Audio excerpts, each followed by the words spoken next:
Hello everyone, welcome back to my book लो। तो आज हम आर.एस. अग्रवाल का क्वेश्चन नंबर 31 से लेकर क्वेश्चन नंबर 40 तक सॉल्व करने वाले। ओके, तो ध्यान से देखना क्वेश्चंस को, क्योंकि ये जो आपके क्वेश्चन है ये आपके क्वेश्चन है थ्योरेटिकल बेस्ड क्वेश्चन। ओके, ये आपके थ्योरेटिकल बेस्ड क्वेश्चन है और ऐसे क्वेश्चंस एग्जाम में मोस्ट इंपॉर्टेंट होते हैं, क्योंकि ये सीडीएस के एग्जाम में ज्यादातर पूछे जाते हैं। किस आपके कौन से एग्जाम में? सीडीएस के एग्जाम में ये ज्यादातर पूछे जाते हैं और इन 10 में से एक क्वेश्चन आपका सीडीएस के एग्जाम में पूछा भी गया है। समझ गए? तो थ्योरेटिकल क्वेश्चंस को अच्छे से एनालाइज करना, अच्छे से समझना और दो चार नए टर्म्स आज आप लोग सीखोगे कि क्वेश्चन को देख के आपको क्या समझना कि क्वेश्चन क्या बोलना चाहता है। Okay, let's go. देखो यहाँ पर क्वेश्चन क्या लिखा हुआ है यहाँ पर, if x is an odd integer, if x is an odd integer, okay, then which of the following is true? 5x minus 2 is even, 5x square plus 2 is odd, 5x square plus 3 is odd, none of this। देखो यहाँ पर, अब यहाँ पे बोला गया x is an odd integer। अगर x मेरा एक odd integer है तो 5x minus 2 मेरा even होगा, 5x square plus 2 मेरा odd होगा, या फिर 5x square plus 3 मेरा odd होगा। ये मुझको बताइए, या फिर इन तीनों में से कुछ भी नहीं होगा। अगर ये बोला जाए तो इसका मतलब ये है कि ये एक आइडियल केस की बात कर रहा है।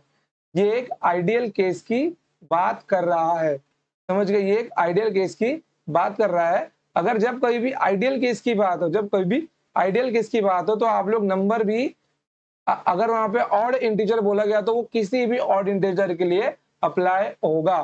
तो आप यहाँ पे x को ऐसा बोल सकते हो, एनी ऑड इंटीजर, और x belongs to odd integer. तो आप x की वैल्यू कोई भी ऑड इंटीजर मान लो। मैं यहाँ पे मान लेता हूँ लेट, माना x का मान क्या मैंने माना, x की वैल्यू मैंने 1 मान ली, सबसे स्मॉलेस्ट ऑड इंटीजर। अगर x की वैल्यू मेरी 1 है तो ये क्या बन जाएगा मेरा, अगर मेरे x की वैल्यू 1 है, वेट,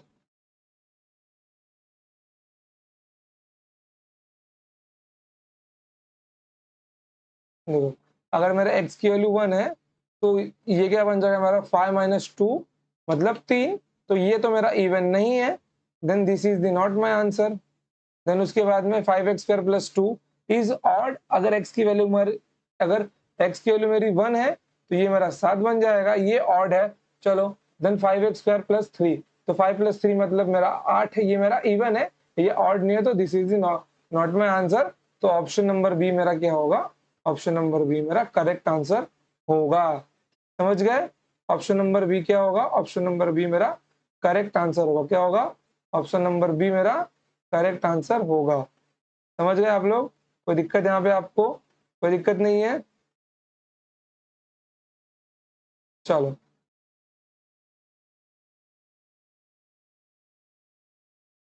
तो बढ़ते हैं अगले क्वेश्चन के ऊपर। क्वेश्चन के कंसेप्ट को समझो, क्वेश्चन छोटा है वो मत देखो, समझ गए? क्वेश्चन कहना क्या चाहता है वो देखो आप लोग। चलो अगले क्वेश्चन पे चलते हैं। क्वेश्चन नंबर 32 का देखो क्या लिखा हुआ है, if a and b are two numbers, if a and b are two numbers, if a and b are two numbers, okay, such that ab equals to 0, such that a cross b it is equals to 0, okay। अब यहाँ पे क्या बोला गया है, a equals to 0 and b equals to 0, a is not equals to a equals to 0 and b is not equals to 0। Option number B क्या है? a equals to 0 और b equals to 0, और बोथ b क्या है मेरा? b equals to 0 and a is not equals to 0। अब इसमें क्या क्या पॉसिबिलिटीज मेरी हो सकती है? अगर a और b का जो प्रोडक्ट है वो मेरा 0 है, अगर मैं इन दोनों को 0 रखता हूं तो भी मेरा 0 आएगा। अगर मैं एक को 0 रखूं तो भी 0 आएगा। अगर मैं एक को 0 और एक को नंबर रखूं तो भी 0 आने वाला है मेरा। समझ गए? कोई दिक्कत है यहाँ पे आपको? कोई दिक्कत नहीं है? तो इससे क्या मालूम पड़ता है? आपको मालूम है, इससे मालूम पड़ता है कि इन दोनों का 0 होना जरूरी नहीं है। इन दोनों का 0 होना जरूरी नहीं है। इन दोनों में से एक का भी 0 होना जरूरी नहीं है। समझ गए? इन दोनों में से एक का भी 0 होना जरूरी नहीं है, दोनों भी 0 हो सकते हैं या फिर दोनों में से एक नंबर हो सकता है। यहाँ भी वही सेम बात है, तो इसका आंसर क्या होगा? इसका आंसर मेरा होगा ऑप्शन नंबर बी। मेरा ए का 0 होगा या फिर बी मेरा 0 होगा या फिर दोनों मेरे 0 होंगे, ये दोनों बात मेरी कर रहा है। और का मतलब होता है या, ओके, ए मेरा 0 होगा या फिर बी होगा या फिर दोनों मेरा 0 होगा। समझ गए? ओके, चलो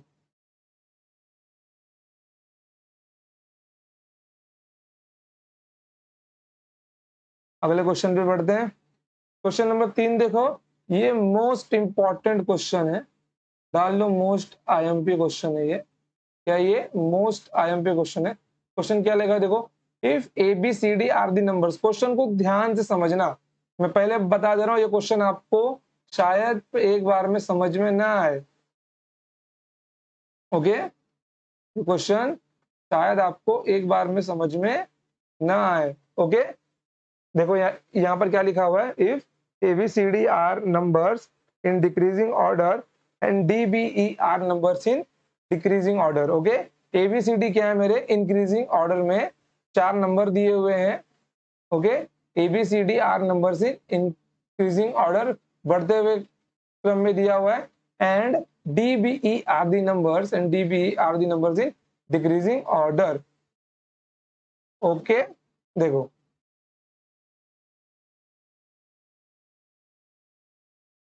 अब ये दो कंडीशन आपको दिया हुआ है, फिर क्या बोला गया है, then which one of the following sequence need neither be in a decreasing or nor in a increasing order. मतलब इनमें से कौन सा सीक्वेंस ना ही इंक्रीजिंग ऑर्डर में मिलेगा और ना ही डिक्रीजिंग ऑर्डर में मिलेगा, ये हमको बताना है, ये हमको बताना है।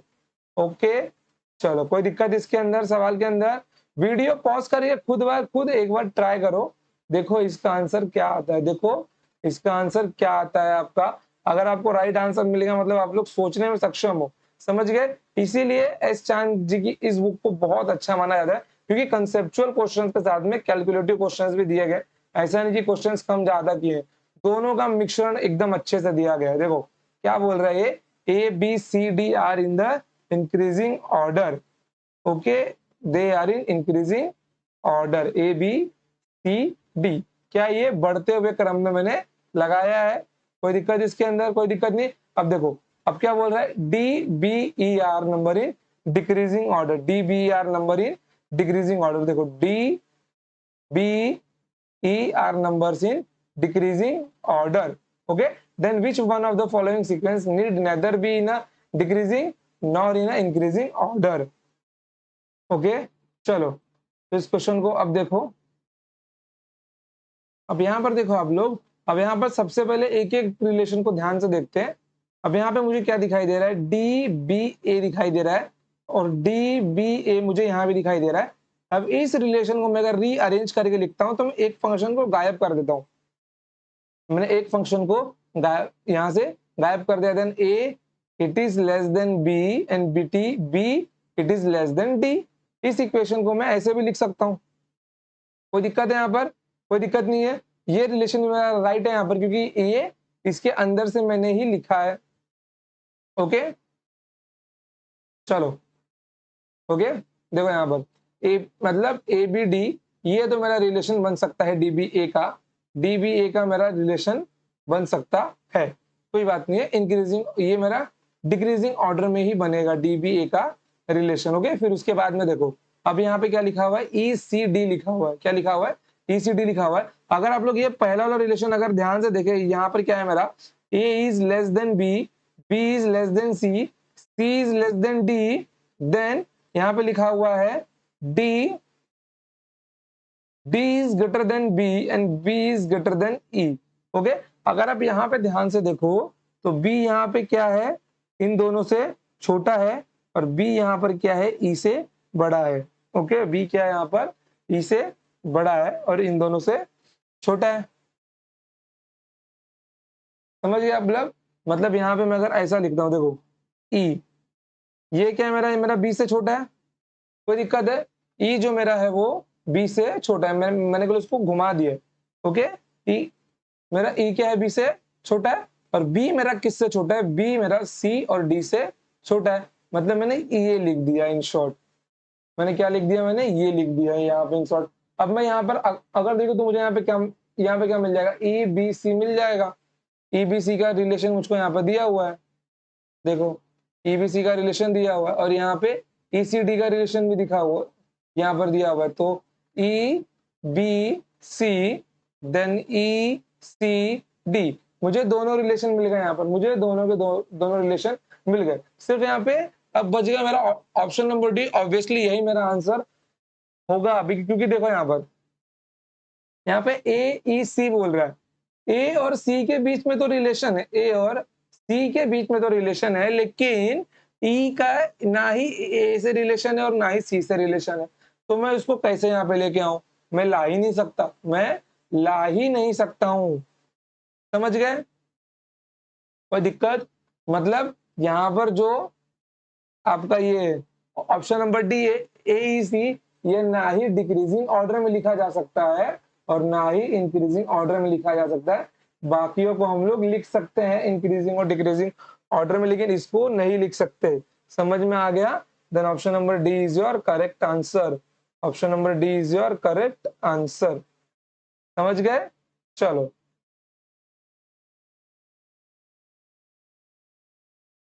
चलो अगले क्वेश्चन में चलते हैं। आई होप कि आपको आपका ये क्वेश्चन अच्छे से समझ में आ गया होगा, कोई डाउट नहीं रहा होगा अभी। ओके, चलो बढ़ते हैं आगे अगले क्वेश्चन पे। क्वेश्चन नंबर 34 देखो, if M N O P N Q, if M N O P N Q, if M N O P N Q are integers, if m and op and q are integers, then m into n plus o into p minus q must be even when which one of the following is even.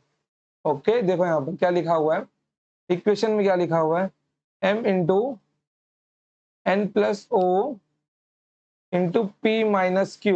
Okay okay, क्या लिखा हुआ है, इसको even बनाने के लिए मेरा इन चारों में से क्या इवन होना जरूरी है। ओके, तो देखो यहाँ पर अगर मैं आपको एक बात बताऊं, अगर मैं आपको एक बात बताऊं तो ध्यान से देखना आप लोग, इस इक्वेशन के अंदर एक खास चीज छुपी हुई है। इस इक्वेशन के अंदर एक खास चीज छुपी हुई है जो मैं आपको बताने वाला हूं, ब्रह्म ज्ञान है, ध्यान से लिख के ले लो आप लोगों के।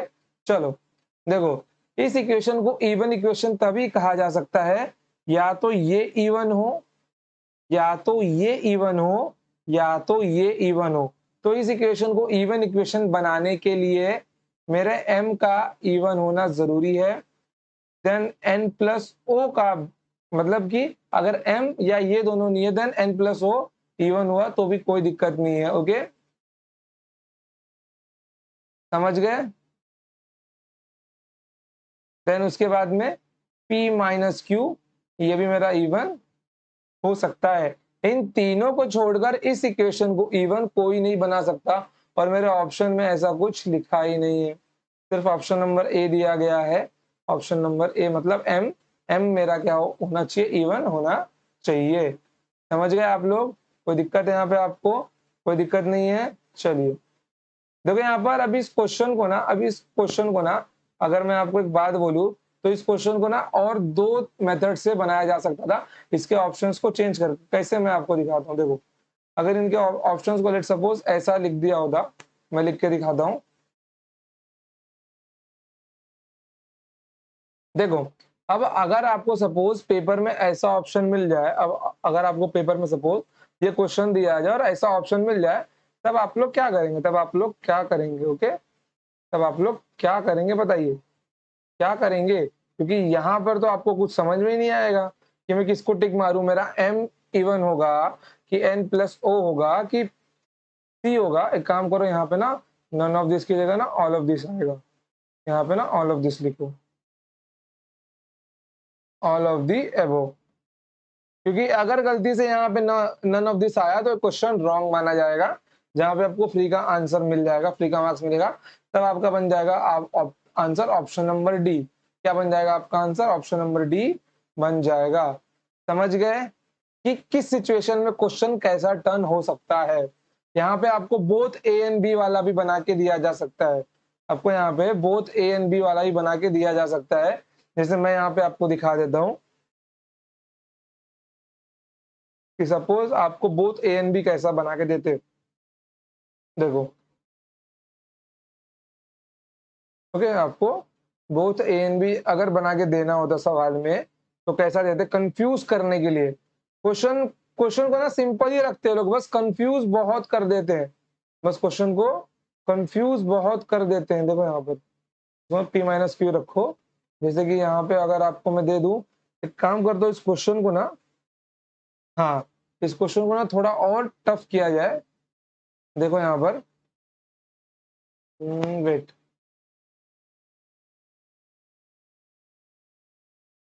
चलो इस क्वेश्चन को थोड़ा और टफ किया जाए आपके लेवल के हिसाब से, कि पेपर में अगर इसका लेवल बढ़ाकर पूछना होगा तो कैसे पूछेंगे, पेपर में इसका अगर लेवल बढ़ाकर पूछना होगा तो कैसे पूछेंगे। यहाँ पे आपको ना ऑप्शन दिया जाएगा, पहले स्टेटमेंट दिया जाएगा, सबसे पहले स्टेटमेंट देंगे, फर्स्ट स्टेटमेंट लिखा हुआ होगा आपका m is even, m is even, option number 2 लिखा होगा n plus o is odd, and statement 3 यहाँ पे लिखा होगा p minus Q is even, और आपको पूछा जाएगा which one of the following is true. Question क्या पूछ लिया जाएगा आपका, which one of the following options are true, following option is true. Okay, मैं ऑप्शन नंबर ए यहाँ पे लिखता हूँ, लिखो यहाँ पर only one, only one, option number B only one and 3, only 1 and 3, option number C only second and third. Okay, and option number D क्या लिख दूंगा मैं, ओनली 1 सेकेंड एंड थर्ड। देखो अब ये सारे ऑप्शन आपको दे दिए जाएंगे, क्वेश्चन वही है, क्वेश्चन वही है, लेकिन क्वेश्चन को लिखने का तरीका चेंज कर दिया है, मैटर चेंज, मैटर भी वही, कंटेंट भी वही, लेकिन पूछने का जो तरीका है। अब क्वेश्चन आपने शुरू कहां से किया था, m इज इवन, कि m आपका इवन होगा, क्वेश्चन आपका वहीं पे खत्म। लेकिन सपोज अगर इसी क्वेश्चन को थोड़ा और ट्रिकी बनाना है तो एग्जामिनर क्या क्या खेल खेल सकता है, वो नए क्वेश्चन कहीं से नहीं लाता, एग्जामिनर नए क्वेश्चन कहीं से नहीं लाता। इस बार जो सीडीएस का पेपर हुआ था, 6 क्वेश्चन एसएससी सीपीओ 2019 और 2020 के पेपर में से आए थे, सीधे सीधे क्वेश्चन वहीं से आए थे, केवल एक दो टर्म यहाँ वहां हुए होंगे थोड़ा चेंज करने के लिए, लेकिन पूरा पेपर वहीं से, मतलब वो 6 क्वेश्चन वहीं से पूछे गए थे। समझ गए आप लोग, कोई दिक्कत है आपको, कोई दिक्कत नहीं, तो इसका आंसर क्या मिल जाएगा आपको, m को इवन होना ही पड़ेगा, p माइनस क्यू भी आपका इवन हो सकता है, n plus O, n plus O क्या यहाँ पे आपका ऑड है, n प्लस ओ क्या आपका ऑड है। इस इक्वेशन को इवन बनाने के लिए इसको भी इवन होना पड़ेगा। ओके, अगर n प्लस ओ के बारे में पूछ लिया तो यहाँ पे क्या आएगा आपका, ये पूरा इक्वेशन तो आपका इवन बन जाएगा, ये आपका क्या है, पूरा इक्वेशन तो इवन बन जाएगा। एक काम करो, यहाँ पे ट्रू की जगह ना एक काम करो,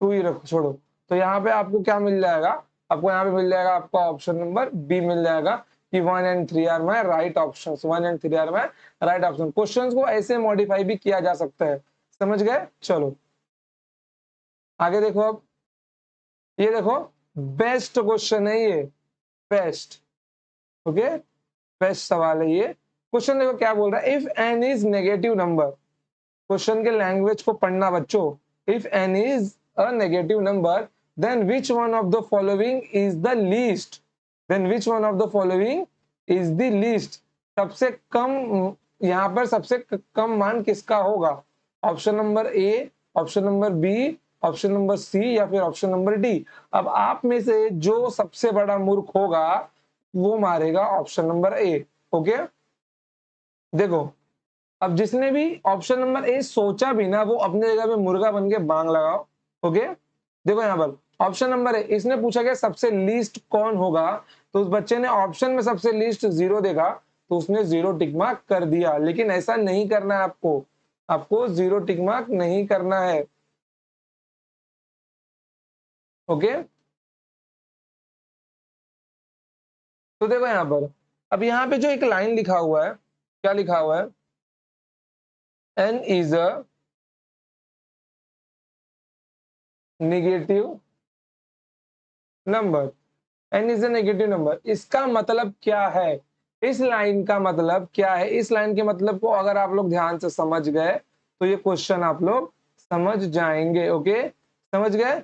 अब इसका मतलब कोई ऐसा मत निकाल लेना कि सर इसका मतलब ऐसा है कि n मेरा एक निगेटिव नंबर है, ये बिल्कुल गलत हो जाएगा, ये बिल्कुल गलत हो जाएगा। यहाँ पे आपका बन जाएगा n is less than 0।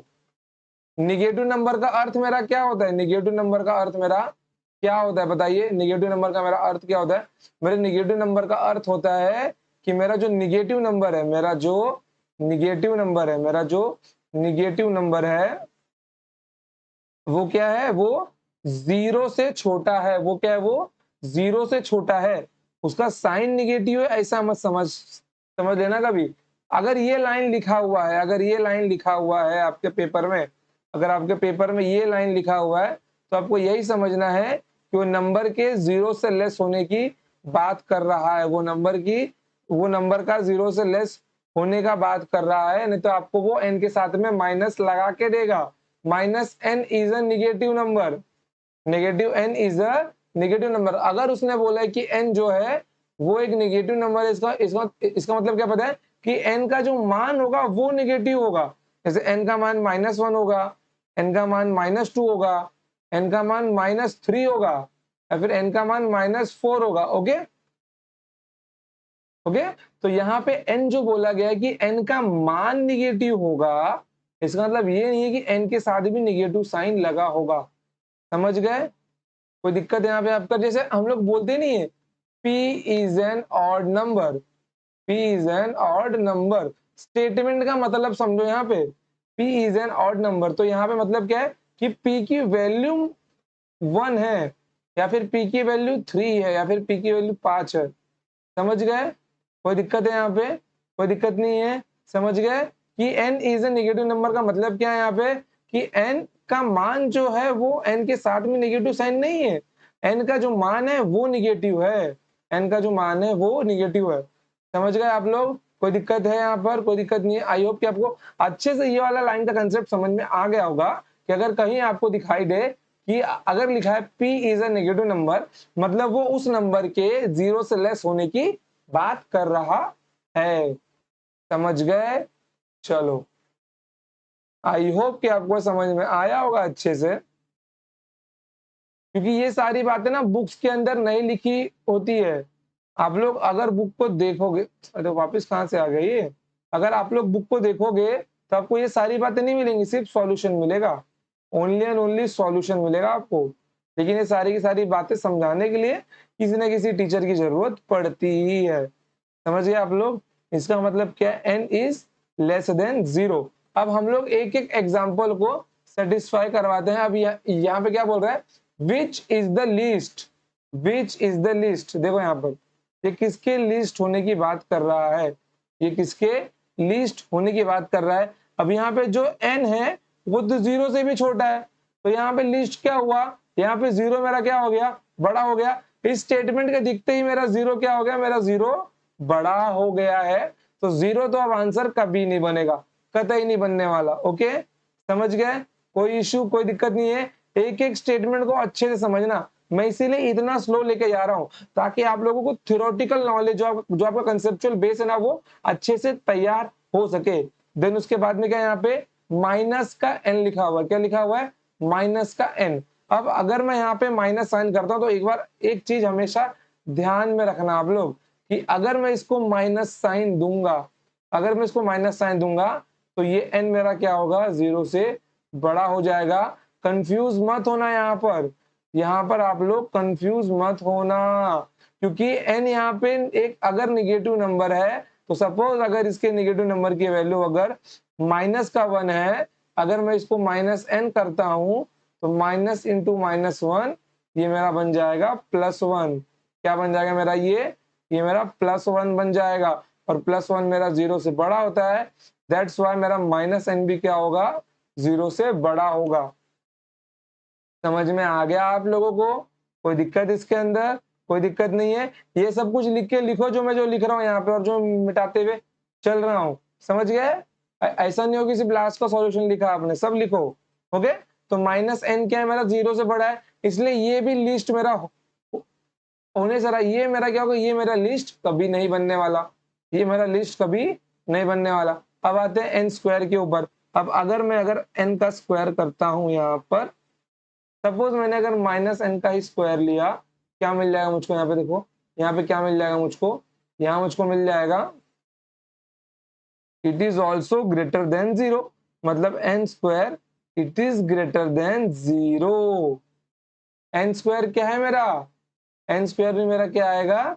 Zero से बड़ा आएगा। एन स्क्वायर भी मेरा क्या आएगा? जीरो से बड़ा आएगा। समझ गए?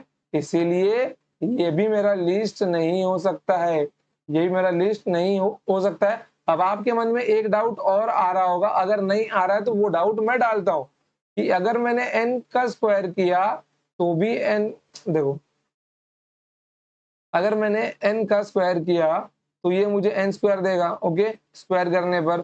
अगर मैंने माइनस एन का भी स्क्वायर किया तो भी ये मुझे एन स्क्वायर देगा, तो भी ये मुझे एन स्क्वायर ही देगा ना। देखो यहाँ पर फिर से बताता हूँ, अगर मैंने एन का स्क्वायर किया तो ये मुझे एन स्क्वायर देगा, अगर मैंने माइनस एन का स्क्वायर किया तो भी ये मुझे एन स्क्वायर देगा। तो आपके मन में एक डाउट आ रहा होगा अभी, देखो यहाँ पर, वो डाउट क्या है मैं अच्छे से समझ पा रहा हूँ।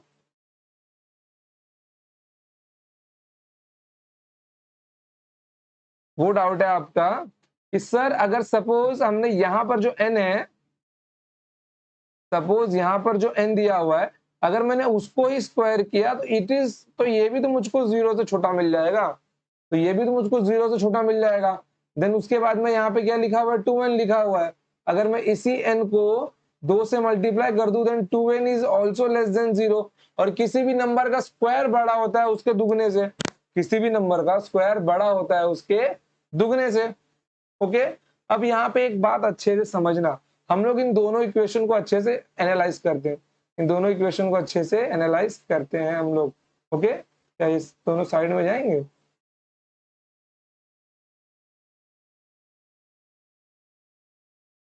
ये नहीं जाएगा, चलो। देखो यहाँ पर, अगर मैं इसकी बात करूं, एन मेरा क्या है? एन मेरा एक नेगेटिव नंबर है, देन लेट एन की वैल्यू मैंने यहाँ पे मान ली माइनस वन, एन की वैल्यू मैंने यहाँ पे क्या मान ली? Minus one. एन मेरा क्या है? एक नेगेटिव नंबर है, तो अगर मैं माइनस वन का स्क्वायर करता हूँ कितना मिल जाएगा मुझे? ये it is greater than zero, मतलब क्या मिल जाएगा? One is greater than zero. चलो, सॉरी, वेट,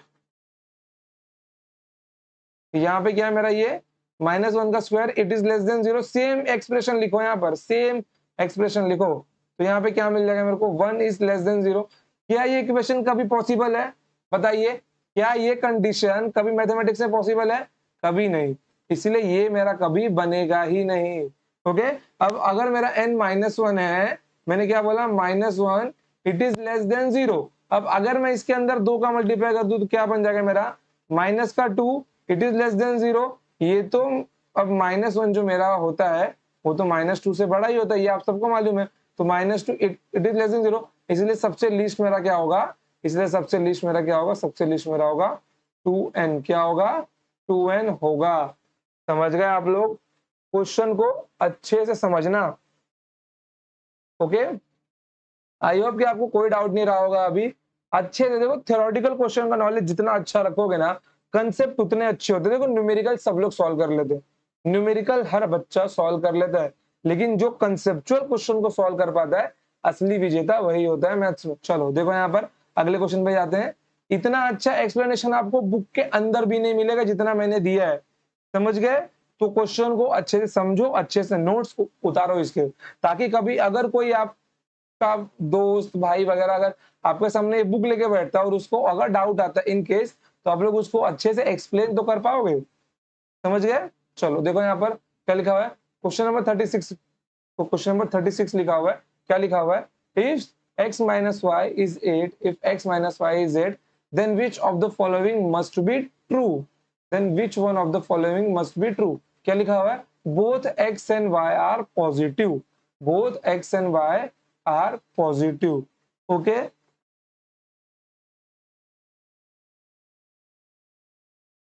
सेकंड क्या लिखा हुआ है, if x is positive, second क्या लिखा हुआ है, if x is positive y must be positive. अगर मेरा x पॉजिटिव हुआ तो मेरे y को पॉजिटिव होना ही पड़ेगा. ओके चलो, देन उसके बाद में क्या है, if x is negative, if x is negative then y must be negative.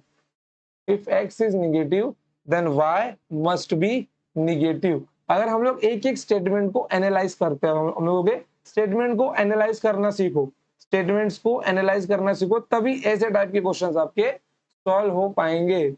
समझ गए. चलो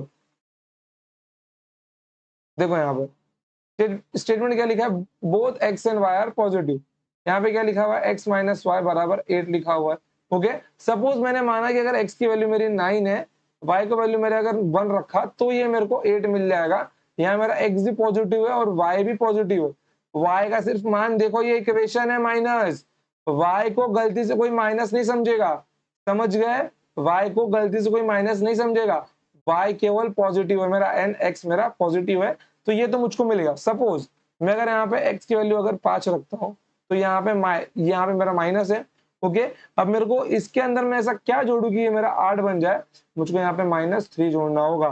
सपोज समझ गए आप लोग, कोई दिक्कत है. अगर ये मेरा 6 होता तो मैं यहाँ पे -2 जोड़ता, अगर ये मेरा 7 होता तो यहाँ पे -1 जोड़ता. समझ गए. अगर ये मेरा यहाँ पे क्या है 8 है तो यहाँ पे मैं कुछ नहीं जोड़ता. ओके, यहाँ पे मेरा 9 है तो 9 - 1, 10 - 2, 11 - 3. समझ गए. देख अब यहाँ पर देखो, जब कभी आपको ऐसा क्वेश्चन दिखाई दे तो समझ लेना कि ये आइडल इक्वेशन की बात कर रहा है, ये आइडल पोजीशन, ये आइडल स्टेटमेंट की बात कर रहा है. लेकिन इस केस में मेरा कुछ आइडल बन ही नहीं रहा है, कहीं पे प्लस तो कहीं पे माइनस मिल रहा है मुझको. मतलब ये जो स्टेटमेंट नंबर 1 है ये मेरा ट्रू नहीं है, स्टेटमेंट नंबर 1 मेरा ट्रू नहीं है. समझ गए. वीडियो अगर लिखा नहीं है तो वीडियो को बैक करके वापस लिख लो, पॉज करके. ओके चलो, अब क्या दिया हुआ है, सेकंड स्टेटमेंट देखते हैं.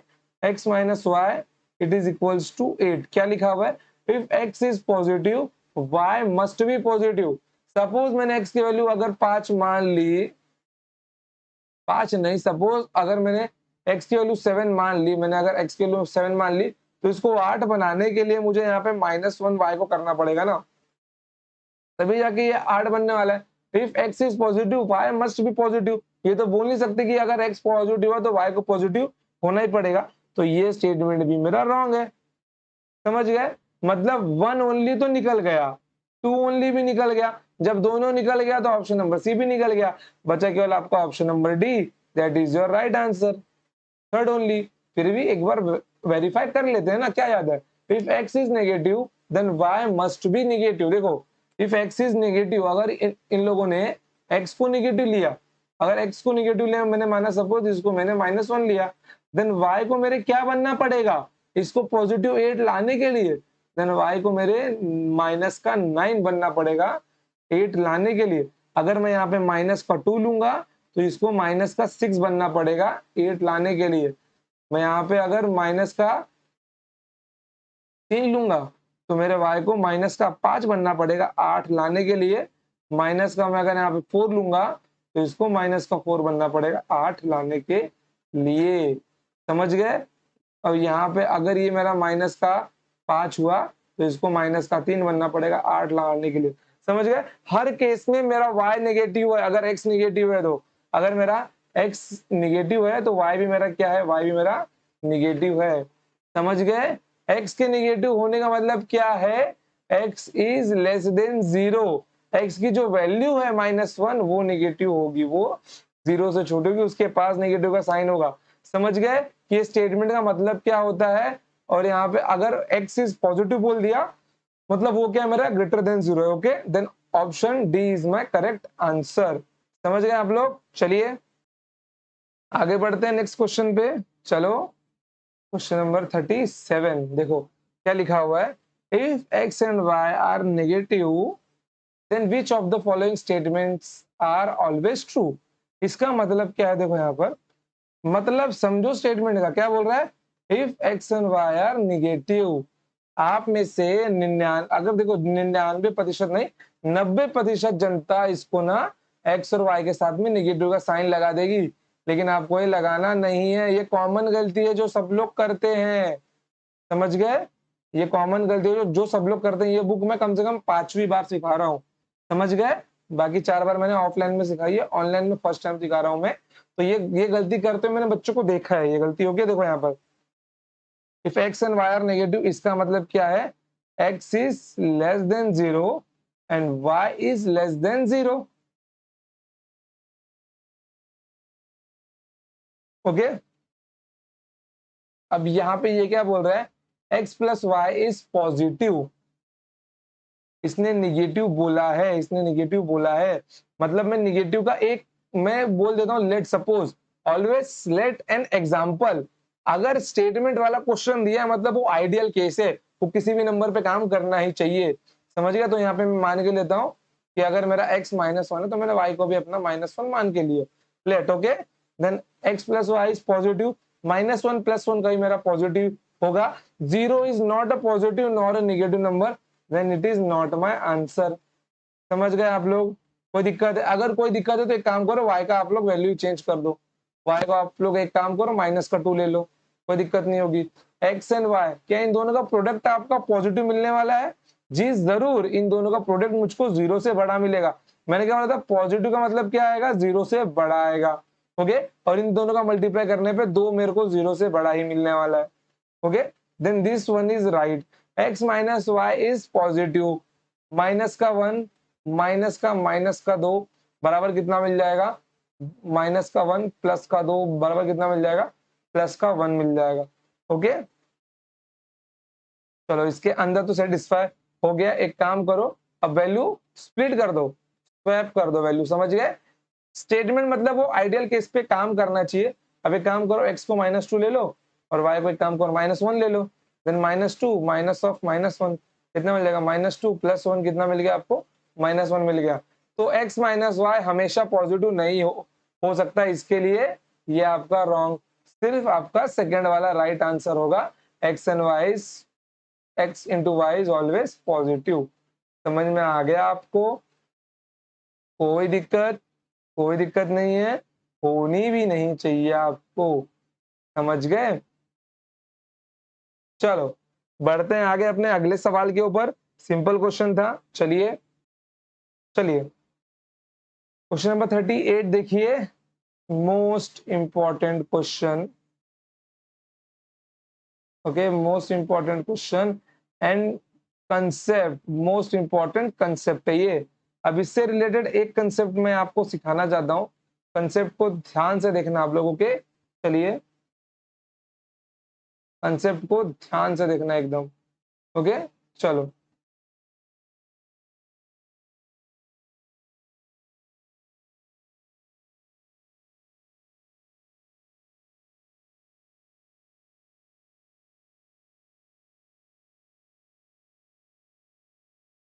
स्लाइड कहाँ गया, चलो देखो यहाँ पर कंसेप्ट क्या है मेरा। सपोज मैंने आपको एक नंबर दूं, मैं आपको एक नंबर दूं और आपसे बोलूं, लिखो यहाँ पर नंबर लिखो, वो 813 इंटू 81 819 819 इंटू 825 इंटू 831, और मैं आपको बोलूं कि बताइए मैं इसके अंदर ऐसा क्या जोड़ू, वहां पे मैं एक्स लिखता हूं, मैं यहाँ पे ऐसा कौन सा लिस्ट नंबर जोड़ू। ओके, तो मैं यहाँ पर ऐसा कौन सा लीस्ट नंबर ऐड करूं, मैं कौन सा लीस्ट नंबर ऐड करूं। ओके, काम करो, इस जगह को ना आप खाली कर दो।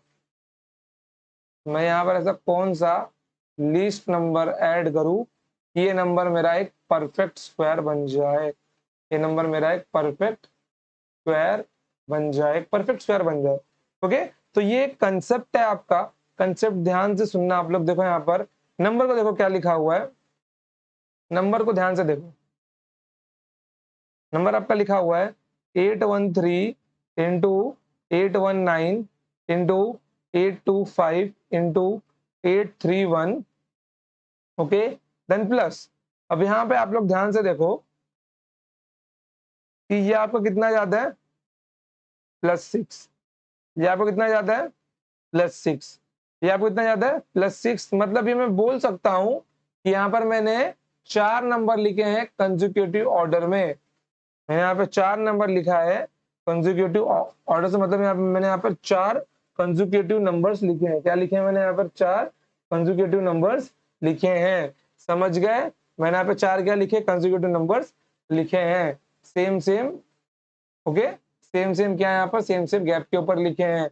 ओके, तो यहाँ पर जो आपको ऐड करना है वो क्या करना है पता है, जो गैप मिलेगा आपको, जो गैप मिलेगा आपको उसका 4 पावर, उसका 4 गुना पावर आपको ऐड करना है, उसका 4 गुना पावर आपको ऐड करना है, तब ये नंबर जाके कहीं बनेगा परफेक्ट स्क्वायर। क्या बनेगा ये कहीं जाकर, तब ये कहीं जाकर बनेगा परफेक्ट स्क्वायर।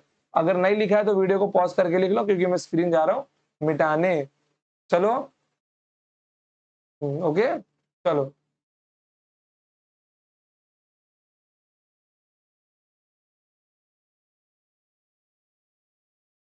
देखो अब इसका प्रूफ भी देख के लेते हैं हम लोगों के। प्रूफ देखने से अच्छा कि क्वेश्चन पे चलते हैं हम लोग। क्वेश्चन को ध्यान से देखो क्या बोला गया है, क्वेश्चन पे क्या बोला गया, ध्यान से देखो। If n is 1 plus X, if n is 1 plus X where x is the product of, ध्यान से देखना, n क्या है मेरा, n क्या है मेरा, n इज 1 प्लस एक्स। पीछे लिखता हूं मैं, n is 1 plus x, okay, where x is the product of 4 consecutive positive integers। क्या ये x is the product of 4 consecutive positive integer, 4 consecutive positive integer, okay.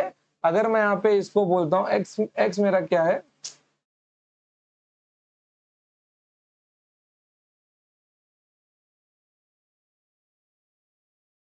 One plus x क्या है मेरा, product of 4 consecutive integers दिया गया, okay.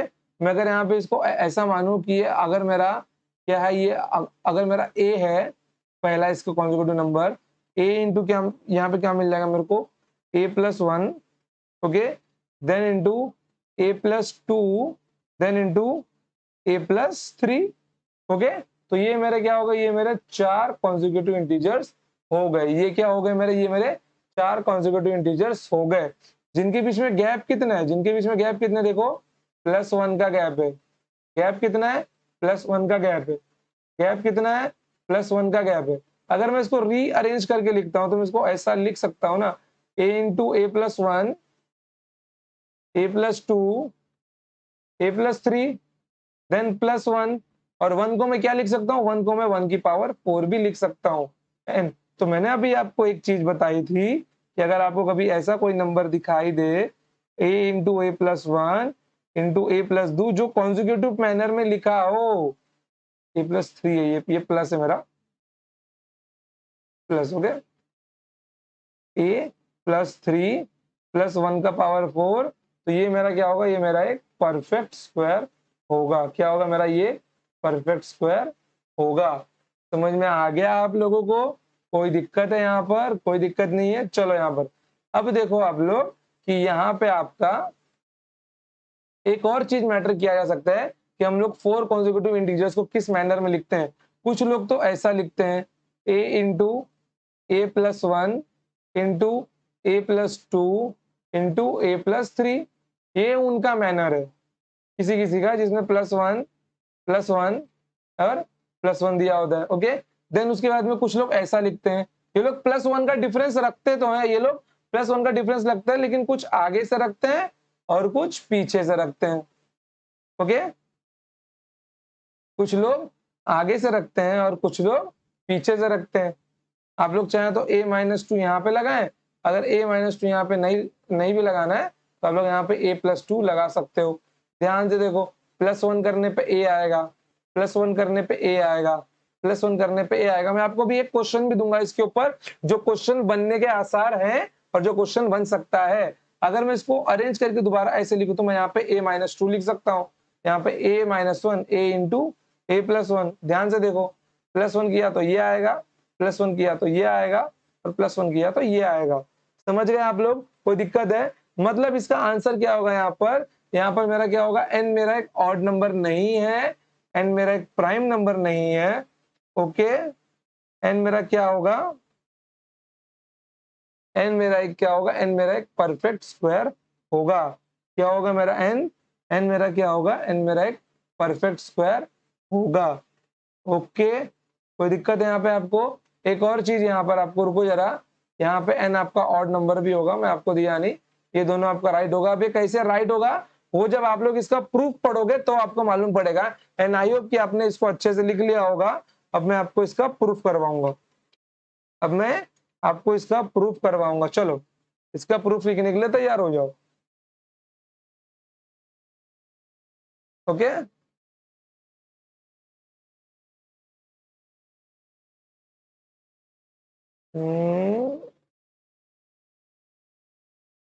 देखो, चलो, देखो यहाँ पर नंबर मैंने माना x into x plus a into x plus 2a, okay, then into x plus 3a।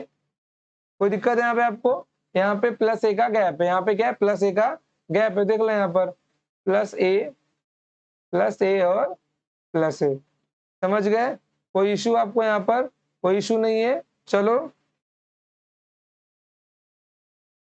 देखो, अब मुझे इसके अंदर ऐसा क्या ऐड करना? सपोज आपको क्या बोला था? आपको इनके गैप का एक, मतलब इनके गैप का पावर 4 ऐड करना है। ओके, मैंने पावर 4 यहाँ पे ऐड किया क्योंकि इनके बीच में गैप कितना है? प्लस ए का और प्लस ए का इसके बीच में गैप दिया हुआ है। ओके, चलो देखो, देन अब एक काम करो, मल्टीप्लाई करो। अब एक काम करो, आप सब ना मल्टीप्लाई करो। ओके, अब आप सब ना मल्टीप्लाई करो। और क्या मल्टीप्लाई करना मैं बताता हूँ। जरा इसको यहाँ से ना थोड़ा सा हल्का खाली कर दो। देखो, अब आपको मल्टीप्लाई क्या करना है? पहले वाले का लास्ट से मल्टीप्लाई करो और इन दोनों का आपस से मल्टीप्लाई करो। ओके, जब आप पहले वाले का लास्ट से मल्टीप्लाई करो तो आपको क्या मिल जाएगा? एक्स स्क्वायर प्लस 3x, आपको ये मिल जाएगा। ओके, कोई इशू? देन इनटू, अगर आप इन दोनों का मल्टीप्लाई करते हो तो यहाँ पे क्या मिल जाएगा आपको? सबसे पहले X square plus 2ax plus ax plus 2a square plus a की power 4, then X square plus 3x into X square plus 3ax plus 2a square plus a की पावर 4। ओके, कोई दिक्कत है यहाँ पे आपको? कोई दिक्कत नहीं है, कोई इशू नहीं है। चलो, अब एक काम करो, आप लोगों को दिखाई दे रहा है कि आप लोग ये सेम चीज है, कॉमन निकाल सकते हो, तो इसको कॉमन निकाल लो। एक्स स्क्वायर प्लस 3ax, इसको कॉमन निकाल दे। यहाँ पे क्या मिल जाएगा आपको? बताओ, यहाँ पे क्या मिल जाएगा आपको? 1 plus 2a square. Okay,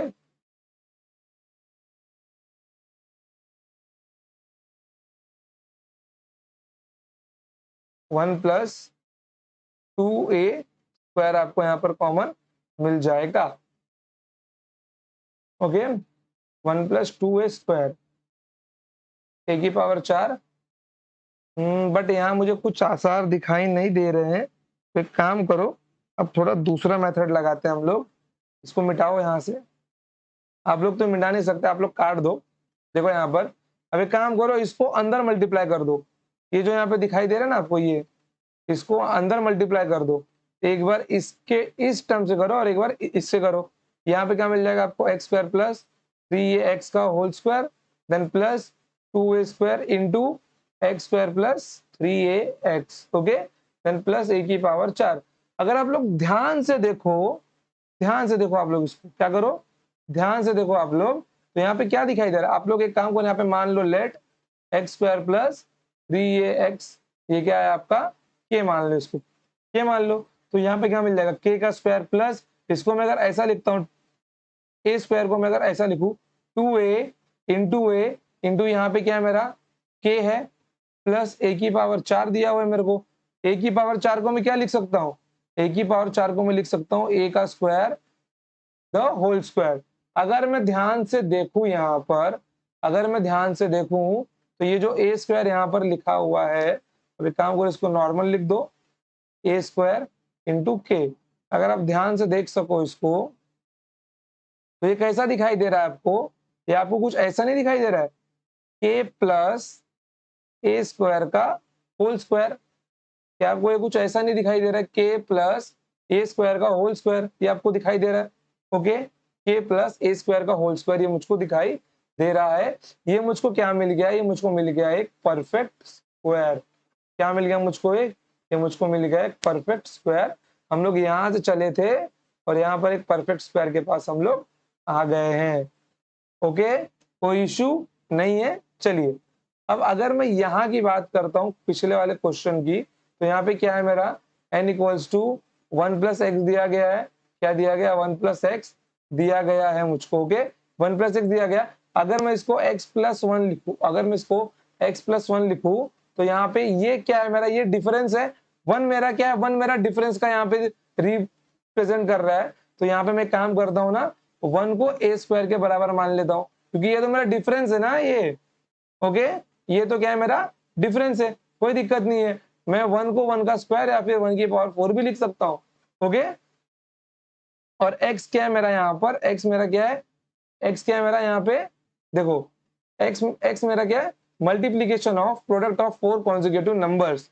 okay, उसको मैंने किस में कन्वर्ट कर दिया, k में कन्वर्ट कर दिया।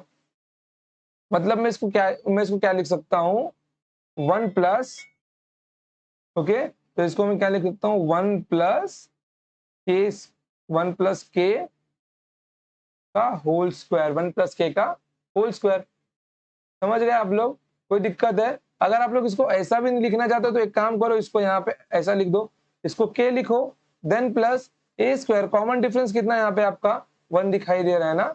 ओके सॉरी, कॉमन डिफरेंस नहीं, जो आपने ऐड किया, जो आपने कॉमन डिफरेंस के पावर को 4 करके ऐड किया, वो आपको कितना है यहाँ पे 1 है, देन के प्लस 1 का होल स्क्वायर। अगर आप यहाँ पे ध्यान से देखो तो ये भी मेरा प्लस 1 है, तो ये मेरा क्या है, किसी भी नंबर में 1 ऐड करते वो नंबर मेरा क्या बन जाता है, वो नंबर मेरा ऑड नंबर बन जाता है, वो नंबर मेरा ऑड नंबर बन जाता है। किसी भी नंबर में आप 1 ऐड करो, किसी भी नंबर में अगर आप 1 ऐड करते हो तो आपका ऑड नंबर बन जाएगा।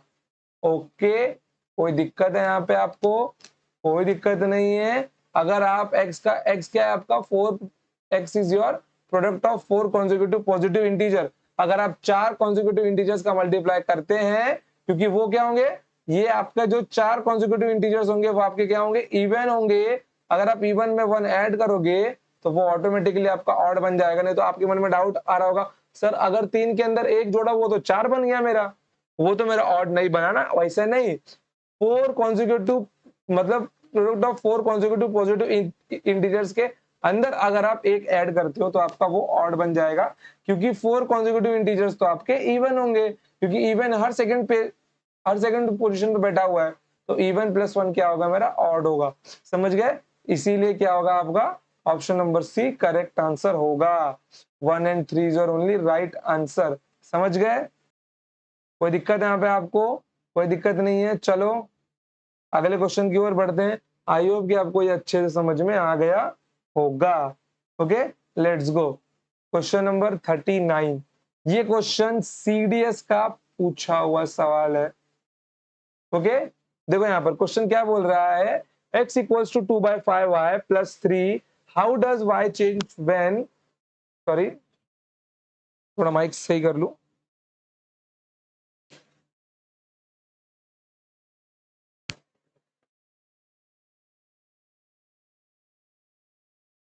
Okay, how does y change when x increases from 1 to 2। देखो यहाँ पर ये क्या बोल रहा है, x दिया हुआ है, x क्या हो रहा है, इंक्रीज हो रहा है फ्रॉम 1 to 2। मतलब x पहले 1 था, देन क्या हो गया, 2 हो गया।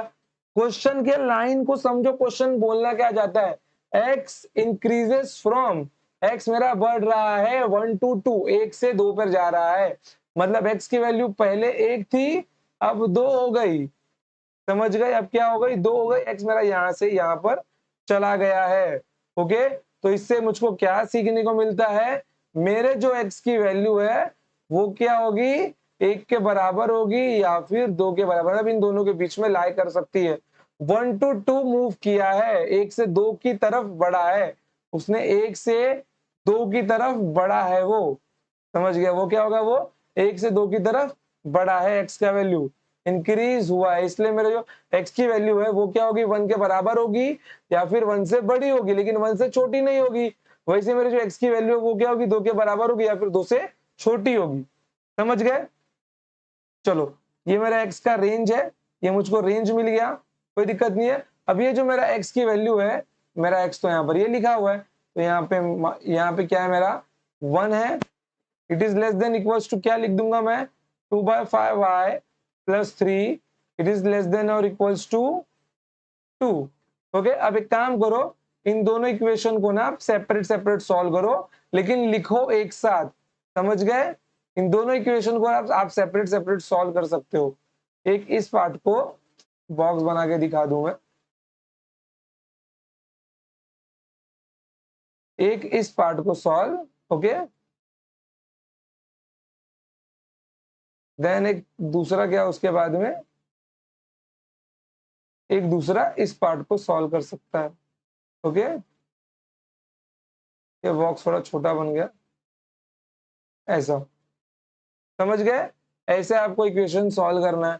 तो अगर आप लोग ऐसे सॉल्व करेंगे तो ही आपका कुछ बेड़ा पार होगा। क्या लिखा हुआ है यहाँ पे, 1 is less than 2/5y plus 3 less than equals to N less than equals to 2 लिखा हुआ है। ओके, तो एक काम करो, 3 यहाँ भी जाएगा, 3 यहाँ भी जाएगा, अगर आप लोग अलग अलग सॉल्व करते हो तब। ओके, तो यहाँ पे कितना मिल जाएगा आपको, 1 माइनस 3 2/5y, एंड यहाँ पे कितना मिल जाएगा, 2 माइनस 3 मिल जाएगा। ओके, यहाँ पे कितना होगा, -2 होगा, 2/5y, तो ये आपका -1 होगा। अब एक काम करो, ये जो वैल्यू है दोनों को दे दो, तो ये 2/5 क्या बन जाएगा आपका, 5/2 नहीं बन जाएगा, 5/2 इंटू माइनस का 2 इंटू यहाँ पे y एंड इंटू माइनस का 1 इंटू 5/2। अब देखो 2 से 2 कैंसिल होगा यहाँ पे आपका, और यहाँ पे कुछ कैंसिल नहीं होगा, तो यहाँ पे क्या मिल जाएगा आपको, माइनस का 5 लेस देन और equals to, less than and equals to with y, and y is less than और इक्वल्स टू माइनस का 5/2। तो y की वैल्यू आपकी क्या हो रही है, y की वैल्यू आपकी क्या हो रही है, इंक्रीज हो रही है -5 से 5/2 पर। क्या हो रही है आपके y की वैल्यू, इंक्रीज हो रही है। Then option number A is my correct answer. क्या हो रहा है, करेक्ट आंसर होगा। अब आपके मन में कितने को डाउट होगा, sir it is Y not decrease, ये डिक्रीज क्यों नहीं हो रहा है, गधो, -5 है, -5/2 मतलब -2.5, ये वैल्यू बड़ा होता है आपका, इसलिए डिक्रीज नहीं आएगा, ये इंक्रीज आएगा, क्योंकि ये क्या हो रहा है, छोटे से बड़े की ओर जा रहा है, इसलिए ये ऑप्शंस नहीं होंगे।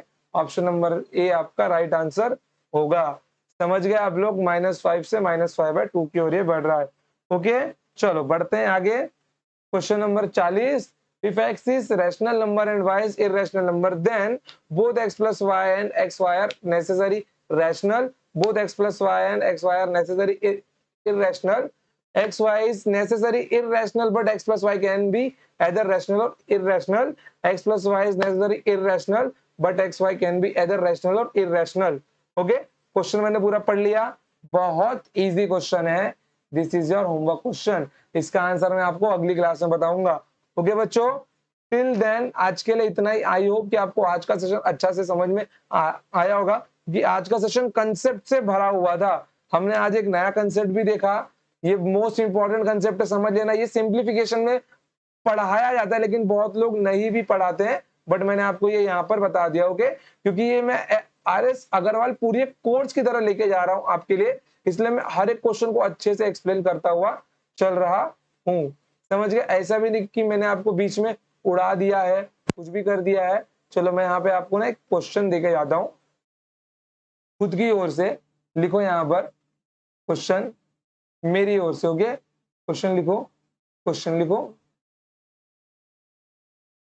यहाँ पर लिखो, which one of the following, which one question लिखो, which one of the following is perfect square, okay. लिखो यहाँ पर ऑप्शंस लिखो।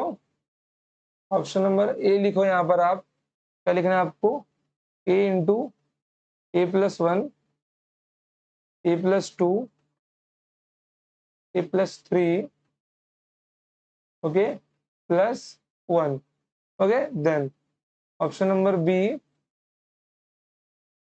a-2, a-1, a and a+1 +1, okay।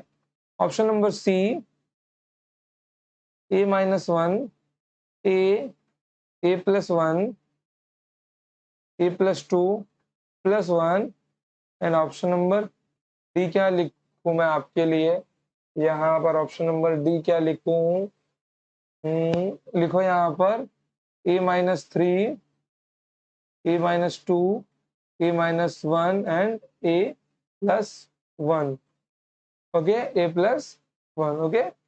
चलो यहाँ पर अब देखो, यहाँ पर आपको मैं ऑप्शंस दे ही देता हूँ। आपका पहला option A, B, C and D. काम करो, इसमें से ना आप लोग ना ABCD निकाल दो, नहीं तो कंफ्यूज होना पक्का है। देखो यहाँ पे आप लोग लिखो स्टेटमेंट 1,